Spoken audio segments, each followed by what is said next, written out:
Hi అండి. Welcome to Vijaya's వంటిల్లు. ఎలా ఉన్నారు అందరూ? బాగున్నారా? మేము బాగున్నామండి.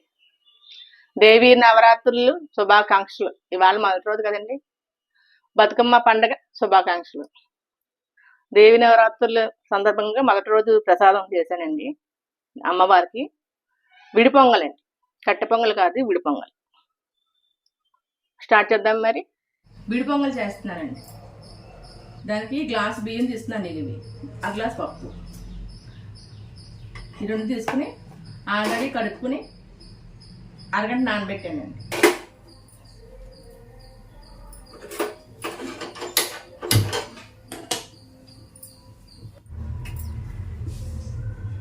ఎందుకంటే ఇలా ఉన్నాడు వాచుకోవాలండి. వాచేసుకున్నాను. మళ్ళీ మెత్తగా అవ్వకూడదు. ఇలా వాచేసుకున్నాను. ఇప్పుడు ఈ అన్నం వార్పు తీసుకోనండి. కొంచెం చల్లారాలండి.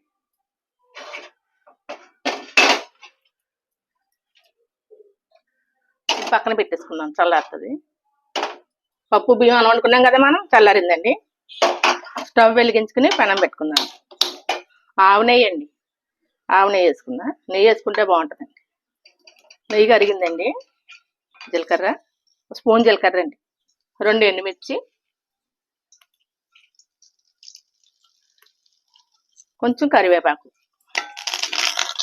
కొంచెం జీడిపప్పు అండి వేసుకొని వేపుకోవాలి. ఇందులోనే రుచికి సరిపడా సాల్ట్ అండి.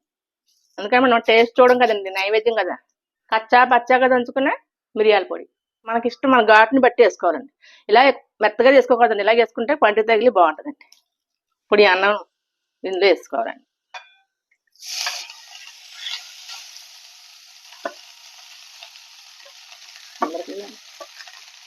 పసుపు వేసుకుంటే వేసుకోవచ్చండి, మీ ఇష్టం. నేనైతే పసుపు వేయట్లేదు.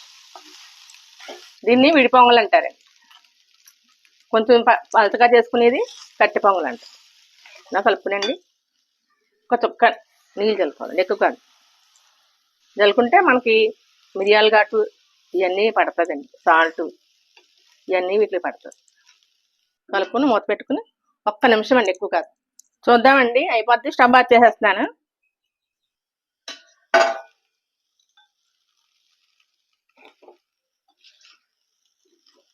చల్లారితే ఇంకా విడివిడిగా వస్తుందండి. అందుకే దీన్ని విడి పొంగల్ అంటారు. ఇవాళ నవరాత్రులు ఫస్ట్ రోజు నైవేద్యం రెడీ అయింది. చూడండి, విడిపొడంగా వచ్చింది కదా, అందుకే విడి పొంగల్. ఇది సర్వింగ్ బౌల్లో తీసుకున్నానండి. విడి పొంగల్ రెడీ. మీరు ట్రై చేసి చూడండి. నా వీడియో నచ్చినట్టయితే లైక్ చేయండి, షేర్ చేయండి, సబ్స్క్రైబ్ చేయండి.